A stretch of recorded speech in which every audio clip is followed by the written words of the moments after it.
Now, with Thanksgiving 2 weeks away, local food banks are making sure the shelves are stocked. The pandemic combined with surging food prices and supply chain issues has made that a challenge.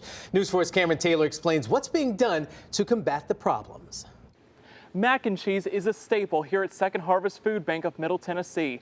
Rising food prices and supply chain issues have made it hard to come by, but that's not stopping this food bank from coming up with some creative solutions. It's not that it doesn't come, it's just as unpredictable on when we receive it. Kim Molnar is the Chief Operating Officer at Second Harvest Food Bank of Middle Tennessee. She says the food bank was cut off from its mac and cheese domestic supplier. Just one example of how the supply chain crisis is affecting them. We can no longer purchase from them because of the demands at the retailers. So we've been forced to import. Food prices have been surging. Molnar says they're now paying more than 4 times what they did before for mac and cheese. So what does that mean for people who rely on the food bank? It certainly does mean more substitutions. It may mean less food in a box while they wait for food. The other issue they're facing, getting boxes.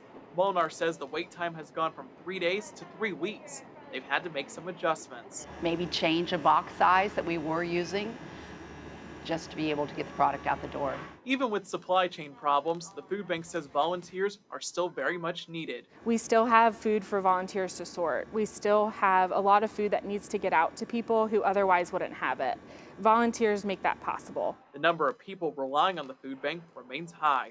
It's why they're seeking out all options to make sure no one goes without food. We will continue to source as creatively and efficiently as we can to get as much food as we can in donations from manufacturers and retailers and from our great food drives and food donors out there in the community. Molnar hopes to see some level of normalcy by next summer, if not sooner. Cameron Taylor, News 4, Nashville. Now, keep in mind, the food bank says $1 provides 4 meals. If you want to donate or volunteer your time, just search for this story on WSMV.com.